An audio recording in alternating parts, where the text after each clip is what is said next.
sectors of the economy, creating tremendous opportunities for jobs and entrepreneurship for young Indians. Post-COVID, there has been a disruption in the traditional workforce and supply chains across the world. Rapid digitization, emerging technologies such as AI, electronics technologies. Therefore, our Honorable Prime Minister Narendra Modi ji has laid out a clear vision. We need to continuously skill. Infinity marches into its decade. There are a whole set of skills, are the new passports to prosperity. The world today is looking towards India and Indian talent. But are you future ready? Thank you. Today, India is a world leader in using digital public infrastructure for public service delivery. We all feel proud when we see the world fascinated by our use of digital payments. You are of cities, I'm sure you all must have used Digi Yatra. We feel encouraged by the fact that India today is one of the fastest growing digital economies in the world. Our digital economy by 2026. We did our footprints in all sectors of technology like AI, electronics, semiconductors, robotics, cybersecurity, space tech, etc. We are the second largest manufacturer of mobile phones, a global hub for electronics and semiconductor design, and soon we are confident that we will manufacture semiconductors, the building blocks of technology. I would now request Shri Kuntal Sen Sharma, Economic Advisor, Ministry of Electronics and Information Technology, Government of India, to kindly deliver. A very good morning to all of you who have come today from MeitY, Skill Development and Entrepreneurship, and Jal Shakti. He has been the guiding force behind this, organizing this summit. This is the first ever Digital Skills, Future Skills Summit that we are organizing from the ministry's point of view. I also have the privilege of welcoming Dr. Renoj Pegu, Honorable Minister of Education, Government of Assam. I also would like to extend a warm welcome to all the esteemed guests on the dais for sparing their time from their busy schedule and coming here to share their thoughts on this important journey of India. As is well known, the Digital India program was launched in June 2015 by the Honorable Prime Minister, and the basic objective was to empower every citizen and to bring the government services closer to the citizens. This has achieved tremendous progress over the last 9 years, as is well evidenced by data and facts and figures. India has emerged as the fastest growing economy among the G20 countries, and it is a stellar performance for the last 3 years despite the COVID pandemic and the various global turmoils that we are experiencing these days. India's growth has been the use of technology, digital technology, and the digital solutions that the ministry and the government in general has devised. This has not only actually resulted in efficiency gains, it has resulted in our working very closely to harness this talent and make India a talent hub. Now it is a primary policy priority of the government to work on this area, given the fact that digitalization is expanding at a very fast pace across the world. And at the same time, there has been a shortage of global talent in many skilled manpower through skilling, reskilling, and upskilling as the honorable talent hunt. So today's summit actually has 4 technical sessions which are dedicated to specific areas of emerging tech, whether it is semiconductor, whether it is AI, whether it is cyber security and an emerging tech, and a final session on how India's talented pool can be utilized for meeting the. So with this word, I don't want to take any more, much more of your time. I would again welcome all of you. Are basically the hope of India in the Amrit Kal, and we hope with all your participation, today's deliberations can become a global talent hub for the nation. So with these words, I end here, and I thank you very much. Thank you. Thank you, sir. It just shows the rapid evolution pace and the opportunities that are out there for us. Glad to say that AMD announced a $400 million investment earlier last year, and we have spent or successfully completed the first phase by inaugurating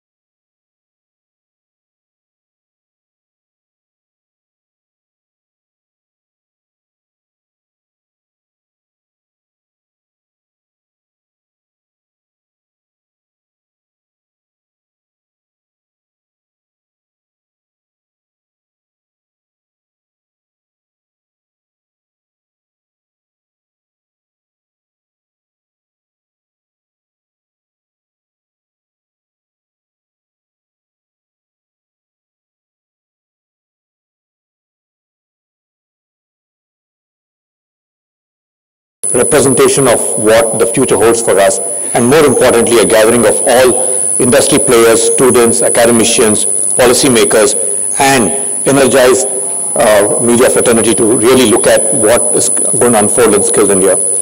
I think, as was rightly pointed out by my earlier guest, this is India's decade, the decade where India is going to redefine the next set of capabilities that's going to get unleashed on the world ahead of us.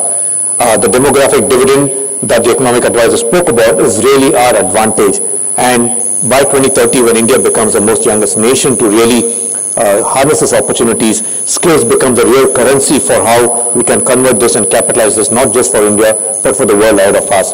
Keeping that in mind, representing Kyndryl, Kyndryl is a very young company, 2-year-old, while being the market leaders in managed IT services. But at the core of it, India is our biggest talent base. And from here, we really power a lot of innovation across the globe. And we are very proud and pleased that despite being a 2-year-old firm, Minister, with your support, we've actually announced Kyndryl University in close collaboration with NIELIT, which effectively takes our own capabilities that we use to skill our own internal talent to the various youth across. So we're committed to train about 10,000 youth skills in the area of cloud operations, in the area of DevOps, and in the area of resilient system, which is basically mission critical IT systems. So with this is our contribution as well to really ensure that the capabilities that come out from this space really help and enhance the opportunity that presents itself for India ahead. Along with that, talking about AI is not a new word right now. It's on the top of every agenda, it's the top of every forum, and it's also on the top of everyone's mind on how this is going to unfold. The opportunities that AI, Gen AI present itself for the talent, for industries to transform and to transform human lives is really abundant, and that's where we play a critical role in ensuring that we develop the right skills, right capabilities, and take the leadership in being responsible and developing responsible AI to ensure that we capture it the right way, we envisage it the right way, and execute in the right manner as we go across. I think as we move forward in this journey, the opportunity that is there for youth in India, which is where the rest of the world looks at, is through skills, and this forum of Skills India under NIELIT, under the Ministry of Technology and IT, is a great place to really build the foundation block as we go forward. In conclusion, as Dr. Abdul Kalam, our former president, said, dream is not what wakes you up in the night, but it's what keeps you from sleeping. And this is our opportunity. This is our opportunity to dream big, really move from being job generators to job providers for every youth out here, and the industry that we represent, which is the IT services and technology. In every other industry, the skills need to go to where work has got to be done, but this is one technology area where the work comes to where the skill is. So I think. But it's not just that. Look at automotive.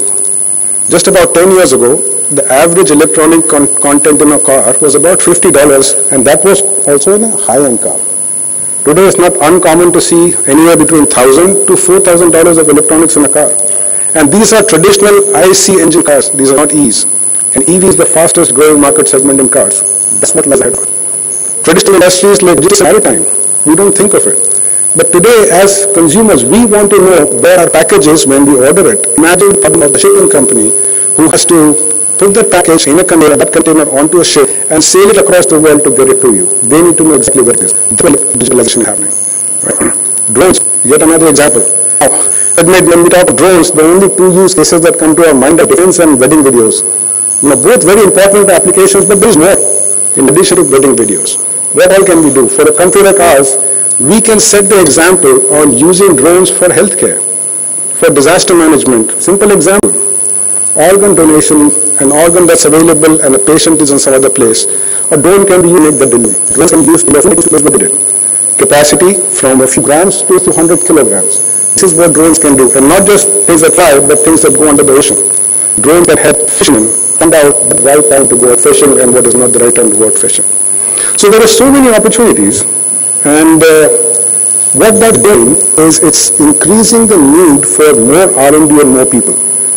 Back just in October, November 2023, there was a survey that we did. We interviewed about 150 executives of semiconductor and electronics companies, and 3/4 of them said that they want to increase their R&D spend. They want to increase their employees, they want to increase manpower. Now that's brilliant, but that's a problem. Because when they talk of increasing their head, increasing their engineering and skilled manpower, the problem is we have a shortage today. So if the shortage exists today, how will they increase the manpower? And that's where I believe really that, and this is now I'm talking to everybody who's sitting in third row and beyond and people who are watching online, the young talent and the young generation. This is where you come in the picture. Because it is estimated that in the next 5 years, the world will have a shortage of 4 lakh skilled workers in electronics. And that becomes an opportunity. And the reason why I said in the beginning that this is the most exciting time for me, that I am seeing for the first time opportunity being married with a platform. And under Rajeev's leadership in MeitY, decisive steps with intent have now been placed so that now there is a platform for students out there, the young talent advantage of it. Many things I won't talk about. PLI to boost manufacturing electronics, DLI to catalyze startups, young students who have ideas to take to the market. So NIELIT and futures. All of these have different objectives, but they have a common vision and, in my opinion, a very common foundation. The vision of allowing our people to take the leadership position and make India a powerhouse in the near future.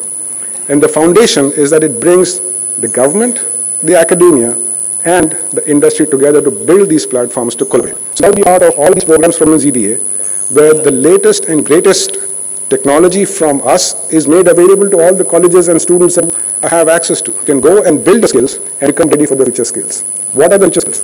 The ability to design, manufacture, test, and deploy IC, semiconductors, electronics, and systems. And when you build all these things, you need 2 more skills that are becoming the most popular now, become even more critical. The ability to keep a device safe, that is from cyber attacks and cyber security, and building AI, not just in software, but in hardware. So a platform like this, I'm glad to be a part of, and I hope that everybody who's attending makes a pledge today to start today, take full advantage, and bring India to where it belongs. Thank you so much.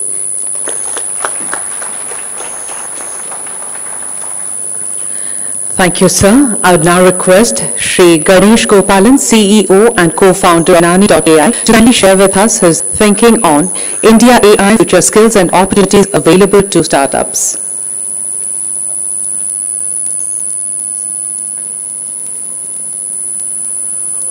Before I get started, firstly, thanks a lot to the Honorable Minister, Shri Rajeev Chandrasekhar ji, and the folks at NIELIT for giving me this opportunity to talk on AI jobs.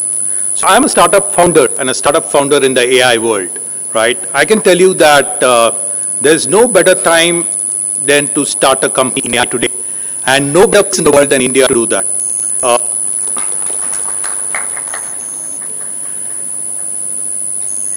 I had from the geographies talk to me on what their governments are doing for startups and for AI.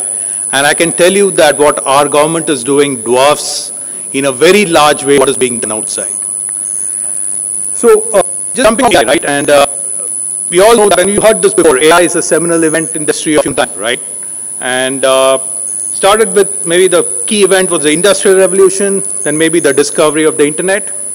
But AI is poised to dwarf everything else, right? And let's start with when we talk about jobs, let's start with, I'm a reader of science fiction, right? And I read a lot of Isaac Asimov, right? There's a short story that he publishes, right? In that short story, what he mentioned is there are fundamentally two kinds of jobs in the future. One job is to teach or to build the core AI, and second job is to apply AI to various fields. So while we're simplifying that and we're talking about a lot of jobs, various surveys talk about say 5 to 10 million jobs in India in the next, say 2 to 3 years, maybe 20 to 30 million jobs in AI in the next 4 to 5 years. Globally, about 100 million jobs will be created. And this is a fundamentally huge opportunity for us Indians to grab a lot of these jobs that will be created and will be unfulfilled by most parts of the world.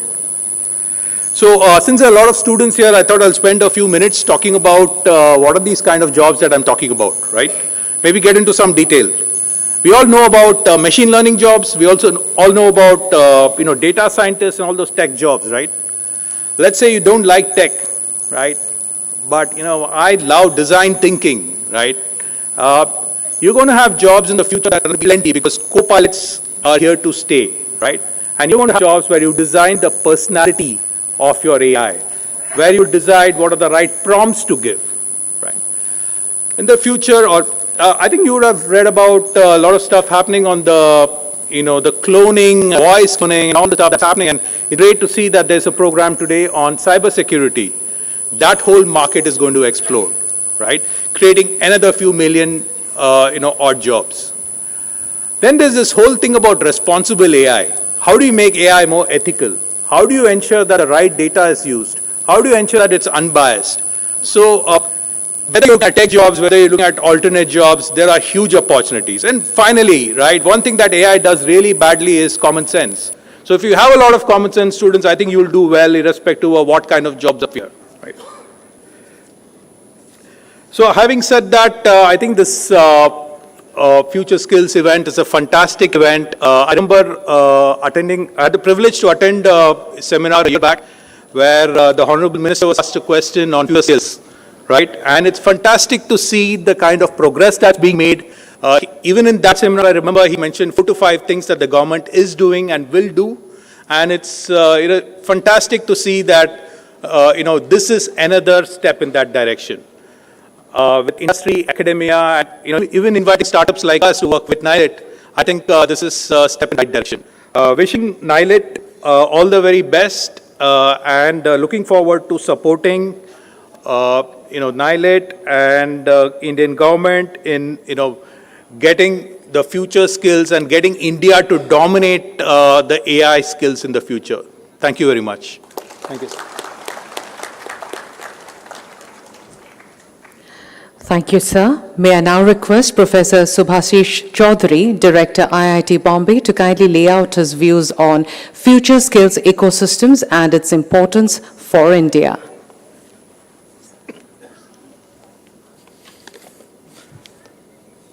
Honorable Minister Shri Rajeev Chandrasekhar ji, you also have Dr. Pegu, other distinguished people, representative from industry, academia, and best of all the young Indian citizens who would be the flag bearer of India in coming years.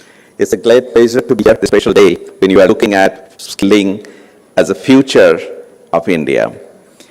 And if you want to relate to very recently what our Honorable Prime Minister said about Vikshit Bharat, which is in the vision for 2047, where our collective aspirations, which are very nicely put forward by the PM, is having a developed India. And in that developed India, where we have better jobs, better lifestyle, better healthcare, better opportunities, better everything. But the thing is, we have to take that path. We have to collectively work towards that. And for that, we need skilling. Skilling which is appropriate for that 2047 and even before that. Now, as a professor, whenever we try to ab initio, and I give you a historical perspective that during the Industrial Revolution, That if, it's a very good way of seeing what happened there, how it evolved, what the technology that's basically started. But very soon, it was pointed out the first time, but it's none other than one of the, the brilliant mind at the time, Adam Smith, saying that there is going to be a skill gap in those days. He said how it will affect society. Of course, he was more concerned about society. And if you think that's all, even we had Karl Marx, about another 60 or 70 years later, he said that, look, technology and innovation will probably simplify the job, which means only skill. Okay. So that's like something today, if you look at it, then you feel, oh, how is it possible? But hold on, at the same time, there was another gentleman, some of you might have heard his name, Charles Babbage. Okay. If you know somebody who was considered to be like father of the computer, the computing at least. So around the same time, he said, look, more technology means need for higher skill set, and we have to do that. Otherwise, there would be a problem. You'll be left without any job or things.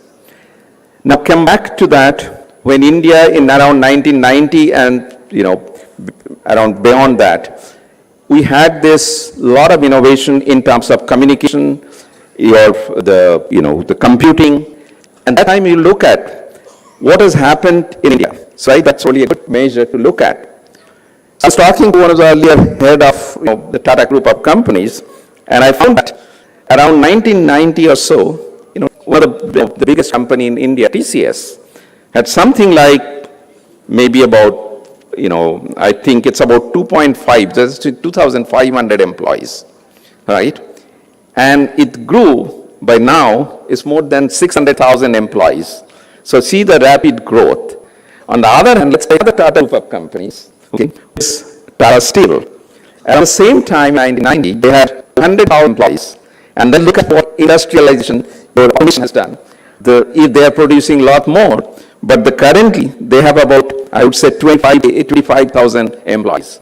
So that means the automation is changing how the job shop would look like. And of course, you see the TCS is an example of new jobs being created, whereas at the same time, you have to see that there is a migration from job from one to the other, right? Now, if you actually continue, you come back to the right time, okay? In order to leverage that, what India did during that time was that you might have seen a lot of street side shops opening up, training on computation, all the how to use computers and others, and it paid rich dividends, right? And it could be done those days by so many, like at a mass scale. But look at today in 2020, we have new technologies that we're just talking about, AI, semiconductor, quantum, right? Electronics, communication, cybersecurity. Now, this is not a child's play. You need people to be trained at the highest level with a lot of intricate details. You need trainers and as well as a lot of people who to be trained. Our previous speakers talked about the sheer number, how many such talented people, the skilled people India needs. Remember that we have to reach 24/7. That's the goal I'm working on. Now, if you really have to do, then we are delighted that under the leadership of our Honorable Minister, that the skilling mission is happening in the country. And many other cases that we are doing. There are many such programs that has come up, okay? So let's say the Pradhan Mantri Kaushal Vikas Yojana, or Sankalp, which is for the livelihood promotion, or you have Udan, STAR, and so many other programs that has happened over the years.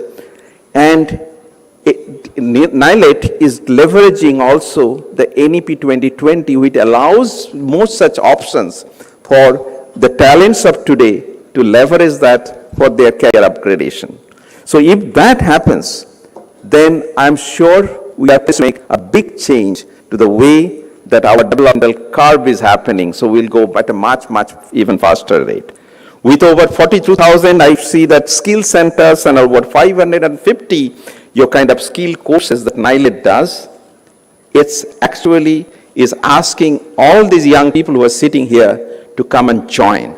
At the same time, it's not only the responsibility of the NIELIT, it's also the academic needs like IITs, NITs, many other colleges. We'll have to all join hands together to see that this vision that India is going to go and have that, what it needs and which rightfully belongs to us, to our future generations. We get that. So the question to you, the young generations, are you ready for it? Because the opportunities are there. We don't want to miss that.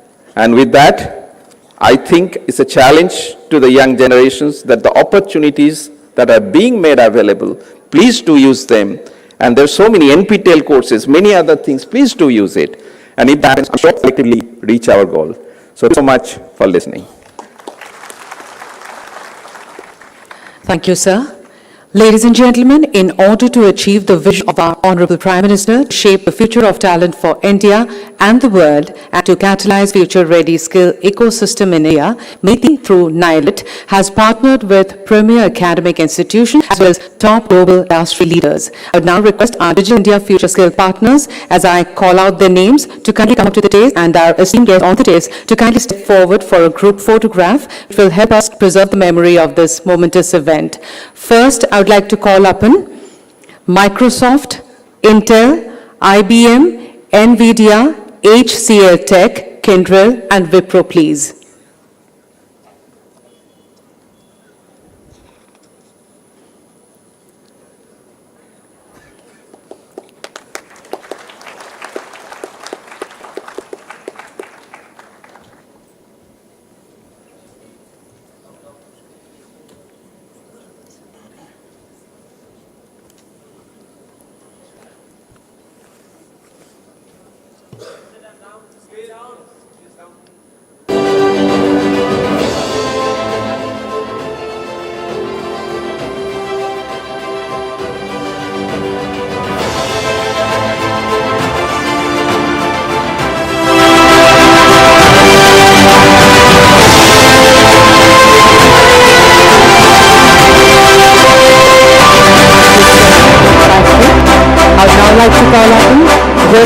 IT, Transvirtual, AGT Biosciences, Mr. Biologist, Cyber Peace, and SOC Team Up to kindly come up to the stage, please.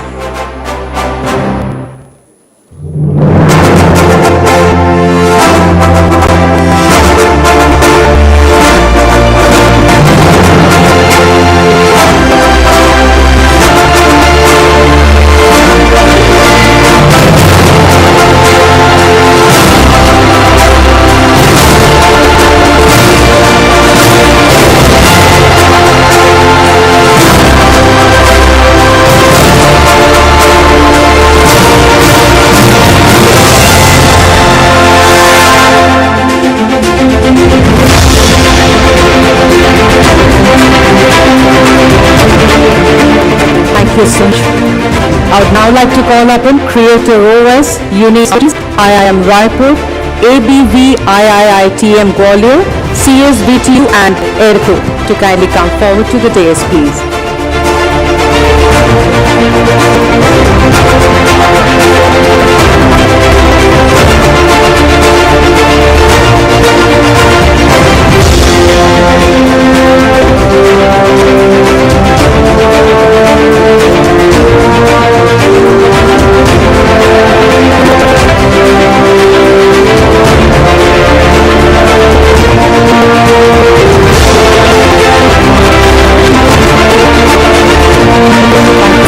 And finally, I would like to call up City Internet, Digital Mind, ESSCI, CSC E-Governance Services India Limited.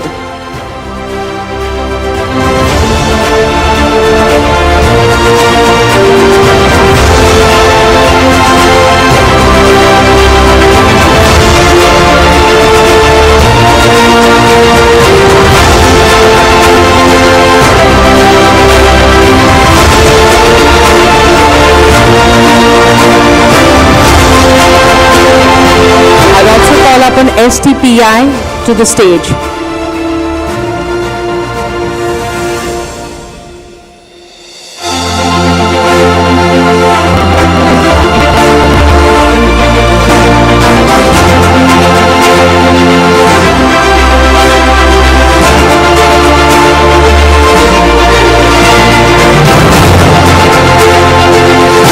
Thank you so much. I request you, sirs, to kindly take your seats. I'd now request our guest of honor, Dr. Ranuj Pegu, Honorable Education Minister, Government of Assam, to kindly address this August gathering.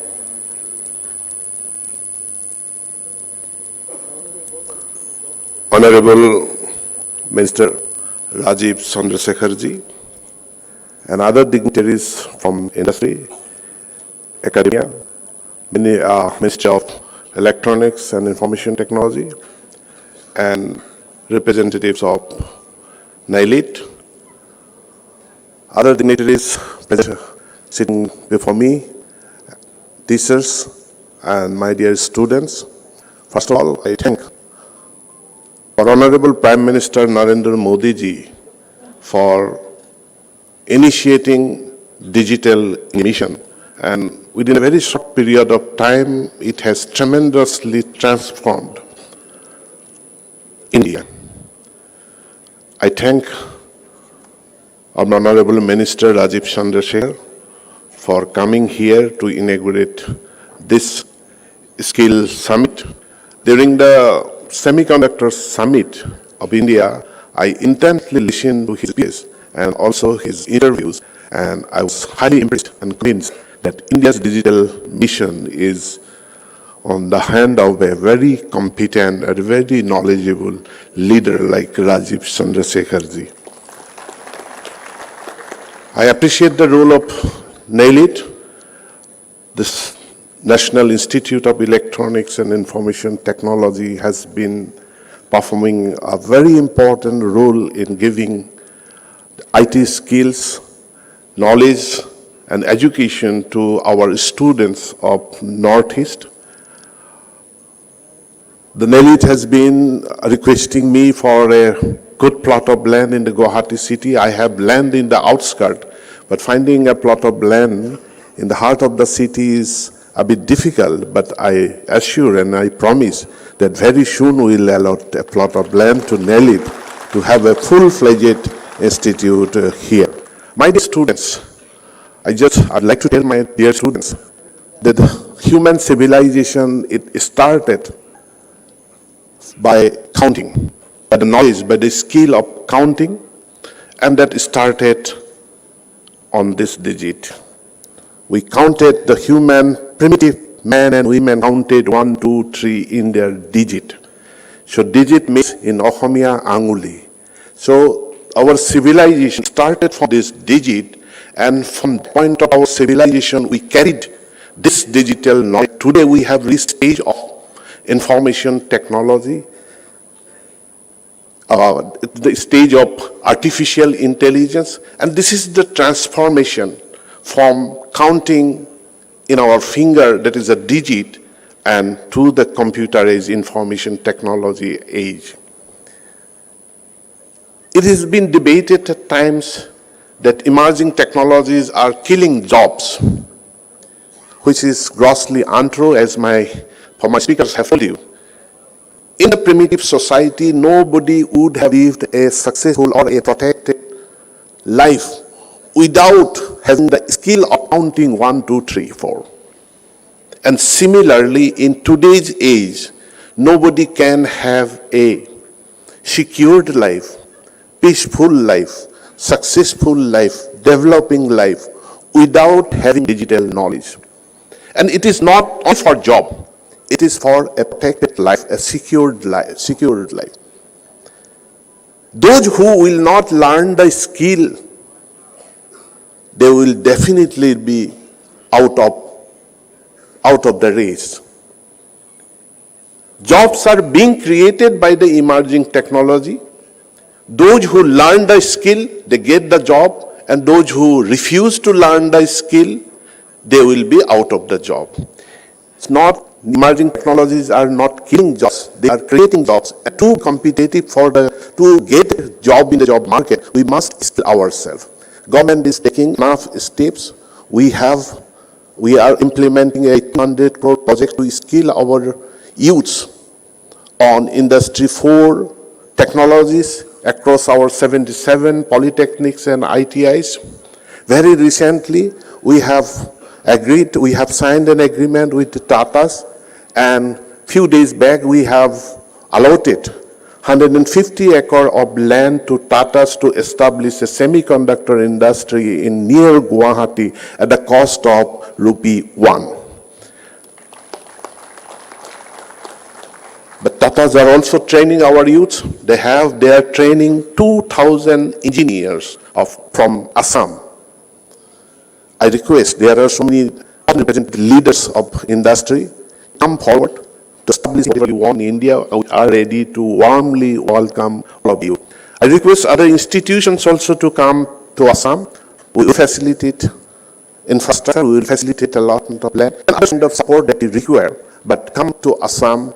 It is a wonderful land now. It's a peaceful land now. You can start your institutions, establish your institutions here in Assam. The world is transforming. Human society is transforming. Life is transforming. It will be simply a based society. Those who do not want to a job, if you think I do not need a job, so I don't need the skill, and if you think that I will be a farmer, then also you will need information technology, this skill, digital skill. Those who want to become a fisherman will require digital skill. Those who want to become an engineer, an entrepreneur, industrialist, they will also need the digital skill. Those who want to be simply a housewife, even they will need literacy on digital literacy. We know we can escape from the digital literacy thing and digital skill. So I thank NIELIT, MeitY for organizing this summit here, and I hope this summit will immensely benefit our students, our academia, our industrialists, our entrepreneurs, and once again thanking Honorable Mr. Chandrasekhar ji for coming here and MeitY for organizing this summit here. I conclude my speech. Thank you very much. Thank you, sir. Ladies and gentlemen, we are indeed honored to have in our midst Honorable Minister Shri Rajeev Chandrasekhar. Rajeev Chandrasekhar is a former chip designer known for his contributions to the design of the iconic Intel 486 processor, successful entrepreneur, technocrat, and a cellular pioneer. He handles key portfolios in the Narendra Modi government and has contributed immensely to fulfilling the Honorable Prime Minister's vision of Digital India, catalyzing India's digital economy to achieve the $1 trillion mark, making India a global hub, providing safe drinking water to over 190 million rural households across the country. May I now request you, sir, to kindly deliver the keynote address, please. Sorry for people waiting. Not at all.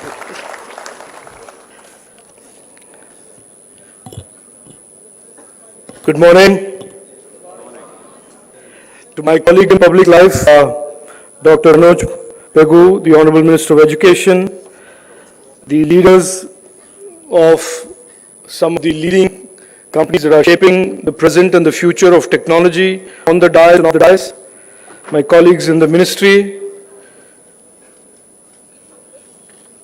those who have come from the academic institutions in the region, and most importantly, the students who are today in the audience, thank you for being here. Thank you for being here at the first ever Future Skills Summit organized by the Government of India as part of a larger vision of our Honorable Prime Minister to catalyze the digital economy and to shape the future of technology and shape the future of India's role, catalyze the role of India in the future of technology in the coming years.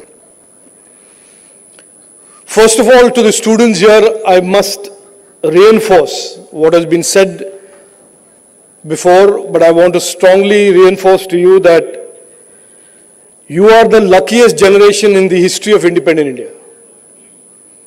And please take that to heart and please be impressed with that statement. Because here is a government, here is a system that is coming to your doorstep, presenting to you not just the expanded ecosystem of opportunities for you to succeed in, for you to thrive in, for you to realize your dream in, but also to prepare the enabling framework for you to be successful. So what is this Future Skills Summit? It's a legitimate question. There are discussions about skills. Most of the points that have been made about skills are absolutely relevant. In today's age, it's not enough to have a degree. It is not enough to just have education. It is extremely important to be skilled at something, have deep knowledge and experience about some space, some domain, for you to be employable, for you to be successful. There is no argument to that basic fact.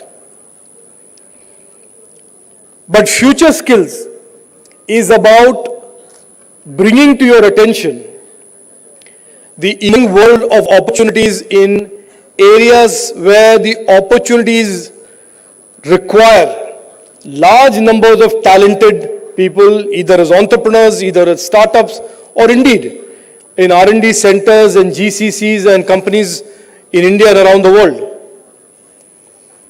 And these future skills are in areas that are normally referred to as emerging technology, semiconductors, artificial intelligence, electronics, high-performance computing, digitization of the automobile, cyber security and the future of the internet.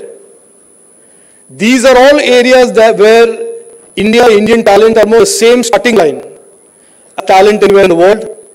And therefore this lends and provides this represents a huge opportunity for the students of today to be very, very important players and participants in these emerging technologies and shaping, in a sense, the technology of the future. Prime Minister Narendra Modi ji has over the last 10 years, and I don't think even his bitterest cynic or bitterest opponent will argue, has transformed India. Has in a sense built in the last 10 years an India that is poised for the next 10 and 20 years.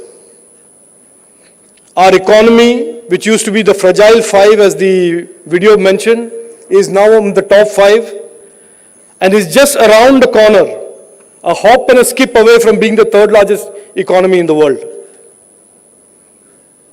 Our Prime Minister has an ambition that we want to develop a nation of Vikasit Bharat. And in 2021, from the ramparts of the Red Fort during the Independence Day speech, he said that this future of India, this Vikasit Bharat, this India decade, will be built by the energy, the enthusiasm, the determination, aspiration, the innovation, the creativity of young students all over the country. So here we are in Guwahati, far away from Bangalore, far away from Hyderabad, far away from Chennai, far away from Gurugram, far away from Mumbai, traditional tech capitals, talking about future skills. And the Honorable Prime Minister has created a 3-pronged strategy to shape the future of tech.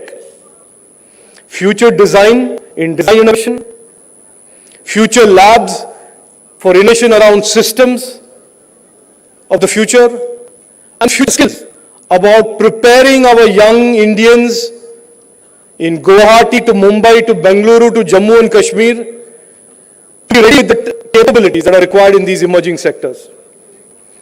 So future skills is about you, the student, and the opportunities of the future, and the skills and capabilities you need to have to pursue those opportunities. In a nutshell, that is what this summit. Here we have a report card. How much have we progressed? Where are the opportunities? How big is the opportunity? How fast is that opportunity growing? And align our entire ecosystem to those opportunities and realizing those opportunities for our young students. Today you have seen NVIDIA, IBM, Intel, Microsoft, Wipro, NIELIT, Siemens, AMD. There is no company outside this list that is relevant to the future of tech.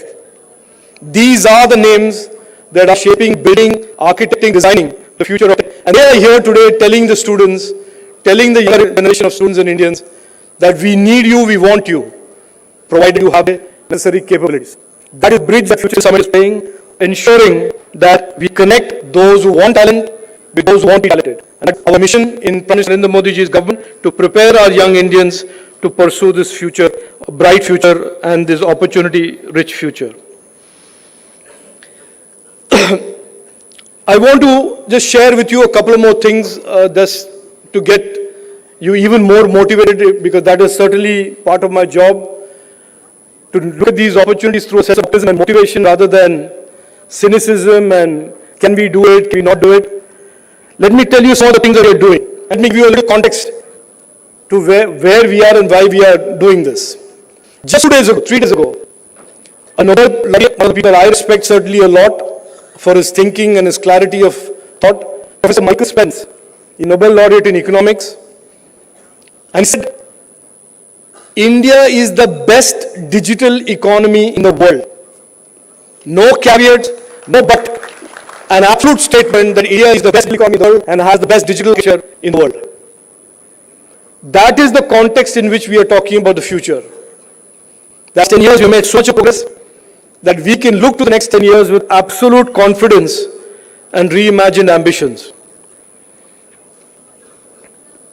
Why Assam? Why Guwahati? The Honorable Minister talked about a semiconductor project. And I certainly want to be the first one to tell you today that the talent for semiconductors, the Skill Summit talking about semiconductors is extremely relevant, because I want to share with you today that Assam is soon going to have a 25,000 crore semiconductor packaging plant come up in Assam. It is a proposal from the Tata that will be actively evaluated, and I want to share today that there is no need today for anybody in this audience, or indeed any student in any part of the Northeast who has aspired to work in the semiconductor space, say, I have to travel to I have traveled to US. No, in 2 years now, you have a vibrant ecosystem of opportunities in your state itself. And if you think that you want to travel out of the state and you prefer being far away from your parents because your mother nags you, you can certainly travel to Gujarat or any other state where these events are coming up. Because certainly in the next 4 to 5 years, India is going to play catch up for the lost 75 years of lost 75 years in semiconductors. And as Madam Jal Shakti ji said, we have in the last 5 years worked so hard to make up for lost ground that in the next 4 to 5 years, we will be certainly very, very relevant in the spectrum of semiconductor opportunities. I want to just end by saying the following, that anybody today, whether you are a liberal arts student or you're a science student or an engineering student, or indeed you're an agricultural student, as the Honorable Minister himself said and many others said, having technology in your life is an almost inescapable fact. It is real. Our ambition as India is to become a $1 trillion digital economy and be a significant player, a leading player in shaping the future of tech in these emerging areas. Means that one of the biggest areas that we need to make that reimagined ambition reality is talented youngsters. And so today the government, working in partnership with these leading brands and leading companies in the space, working with the academic institutions and the higher academic network anchored by NIELIT, IIT Mumbai, IIT Guwahati, the other universities around the country, certainly has a mission in front of it to make sure that in these areas of artificial intelligence, in semiconductors, in high performance computing, in automotive electronics and electronics in general, in all of these areas, we create a talent pool that is not just competitive in India, but competitive with the world, and is a talent pool that is accessible by the global majors, Indian startups, and indeed all those companies in India that intend to. So I'll leave it at that. I thank you again for being here. I hope what has been said here today leaves a mark in all of your minds and serves you in some way, catalyze your own personal ambition and your personal goals as you go through the academic system and poised to enter work for the future. Thank you. Thank you for your attention. Thank you. Jai Hind. Namaskar. Thank you, sir, for your enlightening speech. I would now request Dr. Yunam Dayanta Singh, Executive Director, NIELIT Guwahati, to kindly deliver the vote of thanks.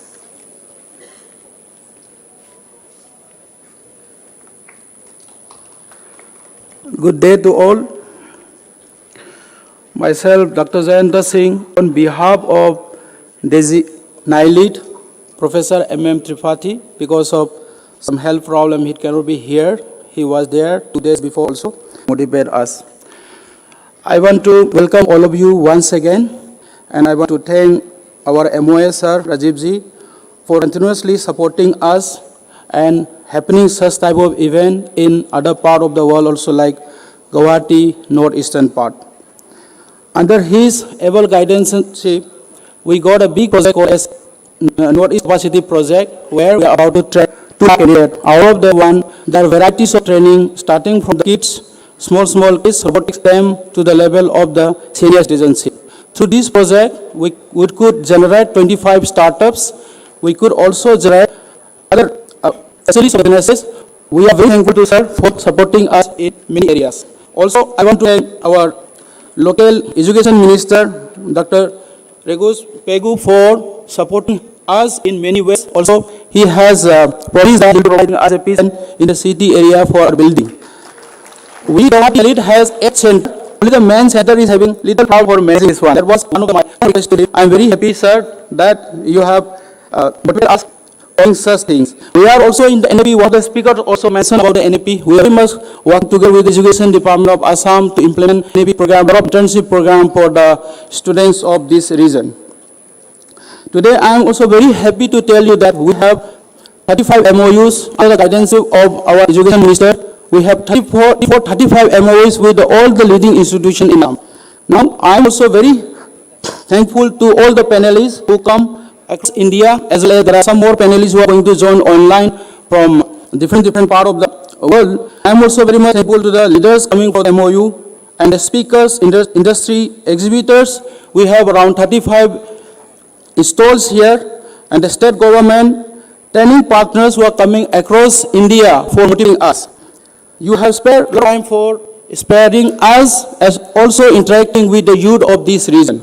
We are also very much thankful to our organizer, volunteer who has worked at NIELIT, and all the media person. I have been told that around 25 media houses are available here to cover our activities happening in Guwahati to all part of India and the world. Sir, I am very much thankful to all our local volunteers, including members who have been working 24/7 for giving a facility to all of us who are attending over here. And I have been informed that, sir, there was around 1,975 registered for this event, offline, and I have been informed that we got around 1,200 candidates in this hall, sir, excluding our NIELIT staffs.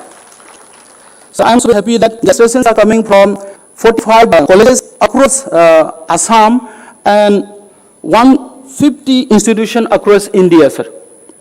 And we have a lot of people from the CID, police personnel. They are sort of our students because they have undergone a lot of training, cyber forensic training program from us.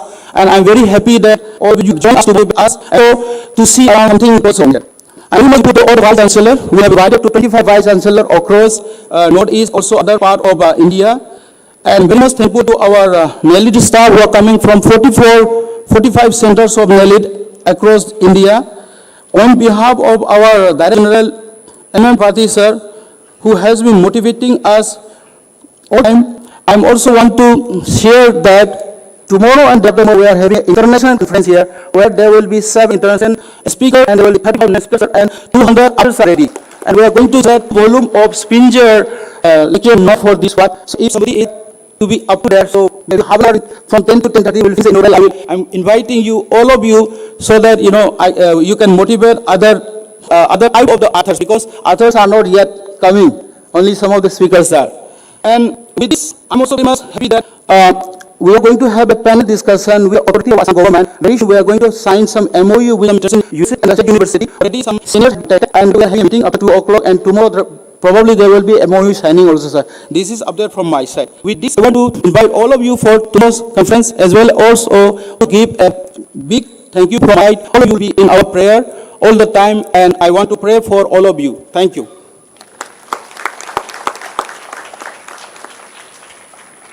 Thank you, sir. I would now request the organizer to assemble on for the honorable ministers.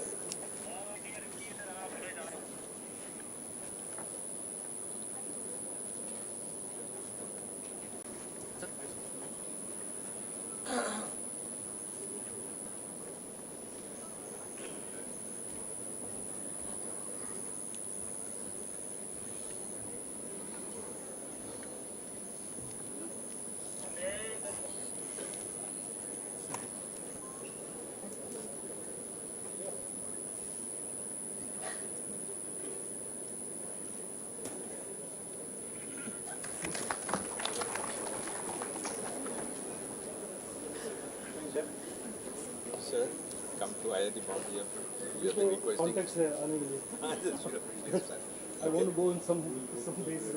No, sightseeing.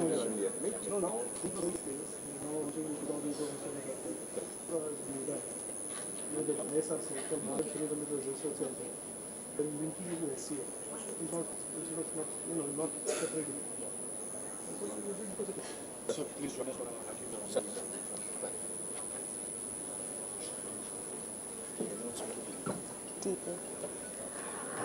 Thank you all. I'd now request all to kindly proceed for a quick tea break. We would reconvene for our next session in another 15 minutes. Thank you all once again.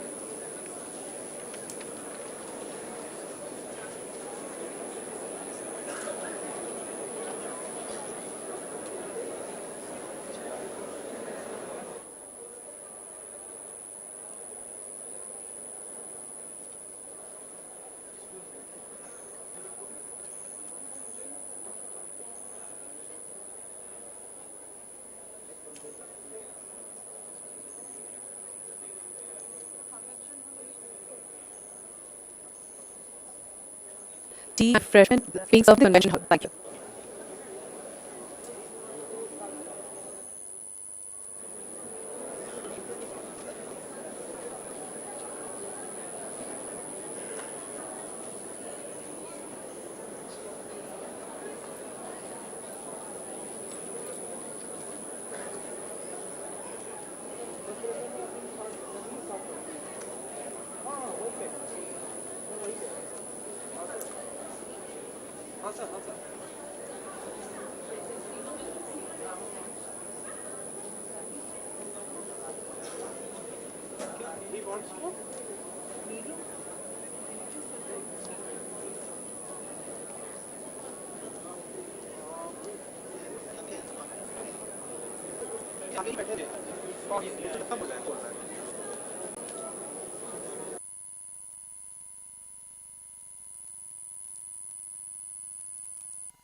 Convention